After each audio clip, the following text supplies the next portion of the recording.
వేకువ వాక్యము ఇది దైవ వాక్యము. వేకువ వాక్యము ఇది దైవ వాక్యము. వేకువ వాక్యము ఇది దైవ వాక్యము. వేకువ వాక్యము ఇది దైవ వాక్యము. వేకువ వాక్యము బైకప్ వర్డ్ కొరకై ఉదయకాల సమయంలో ఆదికాండం 22వ అధ్యాయము 18వ వచనం. మరియు నీవు నా మాట వినినందున భూలోకములోని జనములన్నీ నీ సంతానం వలన ఆశీర్వదింపబడును, నా తోడని ప్రమాణము చేసి ఉన్నానని యెహోవా సెలవిచ్చాను. దేవుడు అందరినీ దీవించటానికి ఒక వ్యక్తి కొరకై చూస్తూ ఉన్నప్పుడు అబ్రహాము దేవుడికి కనబడుతూ వచ్చాడు. దేవుని ప్రేమ ఎంత గొప్పదంటే అందరికీ ఇవ్వాలని, అందరినీ సమానంగా చూడాలని, అందరినీ సమానంగా ప్రేమించాలనేది ఆయన ఆశ. మనుషులైతే ఒకరిని ఒకలాగా చూస్తారు, ఒకరిని ఒకలాగా ప్రేమిస్తారు. అందుకని తెలుగులో ఒక సామెత ఉంది, కొంతమందిని చూస్తే పెట్టబుద్ధవుతుంది, కొంతమందిని చూస్తే కొట్టబుద్ధవుతుంది అంటున్నారు. నిజమే, కొంతమంది పెట్టేవారుగా ఉంటారు, కొంతమందిని చూస్తే కొట్టేవారుగా అనిపిస్తుంది. కానీ దేవుడు మాత్రం అలా కాదు, అందరికీ పెట్టాలనే బుద్ధి ఆయనకుంటుంది. కాబట్టి దినాన నీకు కూడా ప్రియ సహోదరుడా, ఏది అవసరమో, ఈ ఉదయకాలము ఏది అక్కరగా ఉందో, రాత్రి దేని గురించి చింతపడ్డావు, దిగులు పడ్డావు, నిద్ర లేకుండా బాధపడ్డావో, ఈ ఉదయకాల సమయము అది దేవుడు నీకు ఇవ్వాలని, నిన్ను సంతోష పెట్టాలని ఆశపడుతున్నాడు. రాత్రి ఏడుపు వచ్చినా ఉదయాన్నే నీకు సంతోషం కలుగుతుంది. అందుకని దేవుడు అబ్రహామును ఆశీర్వదిస్తూ ఇప్పుడు అంటున్నాడు, అబ్రహాం, ఇక నీ మూలంగా నీ సంతానమును అందరినీ నేను దీవిస్తాను అంటున్నాడు. ఇదినా అందులో నువ్వు నేను కూడా ఉన్నాం. ఆత్మీయంగా మనం కూడా అబ్రహాము సంతానం అని పిలువబడుతూ వచ్చాము. దేవుడు నీకు కూడా సమస్తం ఇచ్చేవాడుగా ఉంటున్నాడు.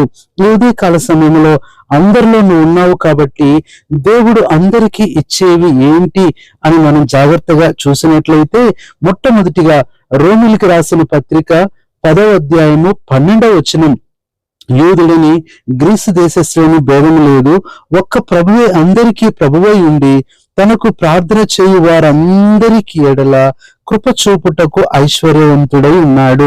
మొట్టమొదట అందరికీ దేవుడు ఇవ్వాలనుకుంటున్నది కృప. ఈ రోజున దేవుడు నీకు కృపనిస్తాడు. కృప పోగొట్టుకునే నువ్వు అన్ని పోగొట్టుకున్నావు, మరలా కృపను పొందుకునే అవకాశం దేవుడు నీకు ఇస్తున్నాడు. కృప వస్తే అన్ని తిరిగి వచ్చేస్తాయి. నీ నెమ్మది, నీ సంతోషం, నీ సాక్ష్యం, నీ సమాధానం, నీ ఆరోగ్యం అన్ని కూడా ఈ కృప ద్వారానే వస్తాయి. కాబట్టి అందరికీ ఆయన కృపను అనుగ్రహించే దేవుడు. రెండవదిగా చూస్తే లూకాసు సువార్త 2వ అధ్యాయము 10వ వచనం, అయితే ఆ దూత భయపడుకుడి, ఇదిగో ప్రజలందరికీ నీ కలుగబోవు మహా సంతోషకరమైన సువర్తమానము నేను మీకు తెలియచేయుచున్నాను. రెండవది అందరికీ సంతోషం. మనుషులైతే కొంతమందిని ఏడిపిస్తారు, కొంతమందిని నవ్విస్తారు, కొంతమందికి దుఃఖం కలుగజేస్తారు, కొంతమందికి సంతోషం కలుగజేస్తారు. కానీ దేవుడు అందరిలో ఉన్న నిన్ను కూడా సంతోష పెట్టాలని ఆశపడుతున్నాడు. మనుషులు నీ ఏడ్పును కోరుకుంటారు, నీ దుఃఖాన్ని కోరుకుంటారు, నీ కన్నీళ్లే వాళ్ళకి ఇష్టం.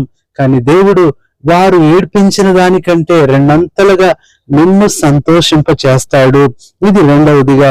మూడవదిగా చూసినట్లయితే అపోస్తుల కార్యముల గ్రంథం 16:32, అతనికిని అతని ఇంటనున్న వారందరికీ దేవుని వాక్యము బోధించిరి. మూడవదిగా చూసినట్లయితే అందరికీ వాక్యము. నిజంగా దేవుడు ఎంత గొప్పవాడంటే అందరికీ వాక్యము. ఈ రోజున ఈ వాక్యము మనందరి దగ్గరికే వచ్చింది. ఇది ఎవరి సొంతం కాదు, నీదే. ఎవరో నిన్ను లాక్కునేది కాదు. ఈ వాగ్దానాలు, వాక్యమన్నీ దేవుడు నీకిచ్చాడు. ఇది ఎంత గొప్ప విషయం. ఇది మూడవదిగా చూస్తున్నాం. నాలుగవది ఎఫెసీ 6:24, మన ప్రభు అయిన యేసు క్రీస్తును శాశ్వతమైన ప్రేమతో ప్రేమించు వారందరికీ అంటున్నాడు. కాబట్టి నాలుగవదిగా అందరికీ ప్రేమ. ఆయన అందరినీ ప్రేమిస్తున్నాడు.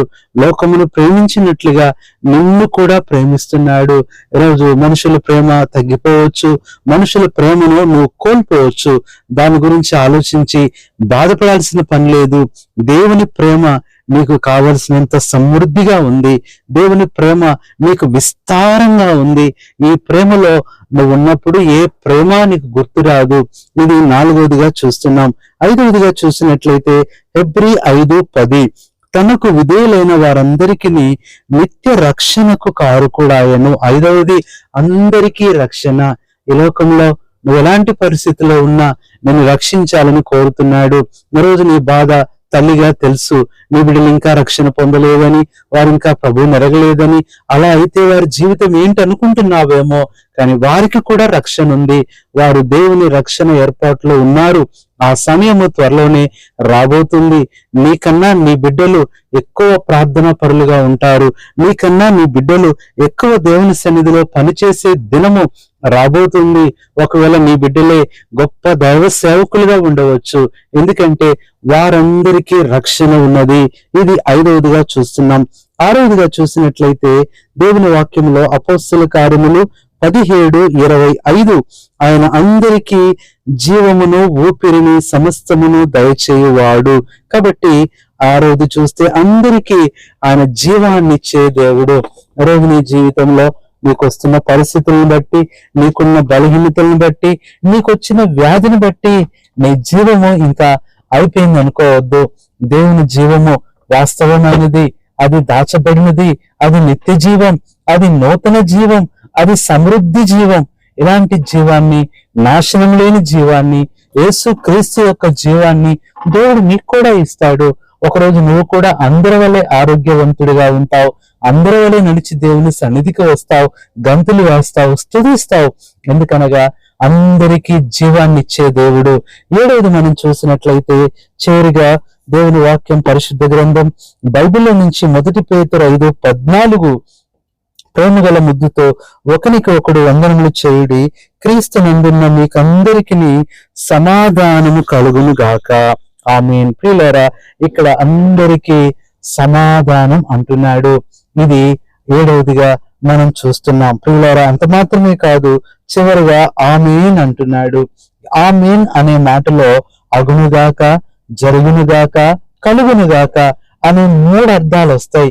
అంతే మాత్రమే కాదు, ఆమేన్ అనే 3 అక్షరాల్లో ఆ అంటే ఆశీర్వాదములు కలుగునుగాక, మే అంటే మేలులు కలుగునుగాక, నో అంటే నూతన కార్యాలు కలుగునుగాక అనే అర్థం ఉంది.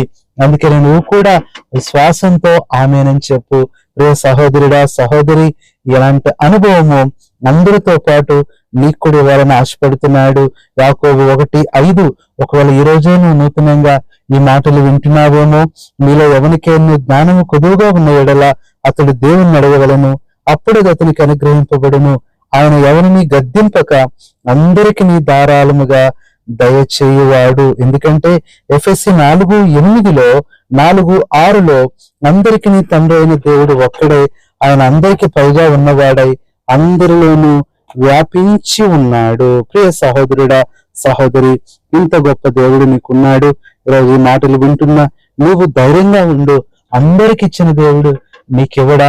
నీకు ఇంకెక్కువ ఇస్తాడు, ప్రత్యేకంగా ఇస్తాడు. ఎందుకంటే నీ కొరకు తన కుమారుడైన యేసు క్రీస్తు ప్రభువునే ఇచ్చేసిన దేవుడు నీకు కావలసినవి ఇవ్వకుండా ఎందుకు ఉంటాడు? విశ్వాసంతో ఆయన వైపు చూడు. ఈ రోజే మరలా నిరీక్షణతో దేవుడి మీద ఆధారపడు. ఇవన్నీ కూడా నీ సొంతం అవుతాయి. నీ జీవితంలో గొప్ప కార్యం జరుగుతుంది. మేలును చూస్తావు. ప్రభు అలాగున నీకు సహాయపడును గాక. పరిశుద్ధుడు అని తండ్రి, ప్రభు యేసు క్రీస్తు నామంలో నీ పాదములు వందనాలు, స్తోత్రాలు చెల్లించుకుంటూ నీకు వాక్యం ద్వారా మాట్లాడుతూ వచ్చిన దేవుడవు. అబ్రహాము ద్వారా తన సంతానము అందరినీ నువ్వు దీవించాలని కోరుతూ ఆ రోజు మొదలుకొని ఈ రోజు వరకు మాకు కూడా ప్రభువా ఆ అందరూ అనే అనుభవంలో ఇచ్చిన ఆ స్వాస్థ్యము, ఆ భాగ్యం ఎంతో గొప్పది. ఈ అనుభవం కలిగి మేము జీవించడానికి సహాయపడమని ఈ మాటలు వింటున్న అందరినీ దీవించి ఇందులో ఎవరికి ఏది కావాలో అది అనుగ్రహించి మహిమ పొందమని కృతజ్ఞతాస్తుతులు వందనాలు మీకు చెల్లిస్తూ అందరికీ ప్రభువై ఉన్న యేసుక్రీస్తు నామంలో ప్రార్థిస్తున్నాము తండ్రి, ఆమేన్.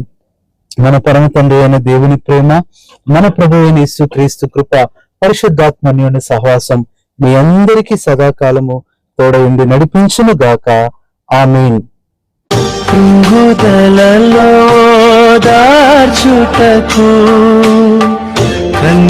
కన్నీటినంతటిని తుడుచుటకు దినమంతా సిద్ధపరచుటకు దైవ చిత్తం గ్రహించుటకు కృంగుదలలో దార్చుటకు కన్నీటినంతటిని తుడుచుటకు దినమంతా సిద్ధపరచుటకు దైవ చిత్తం గ్రహించుటకు వేకువ వాక్యము, ఇది దైవ వాక్యము. వేకువ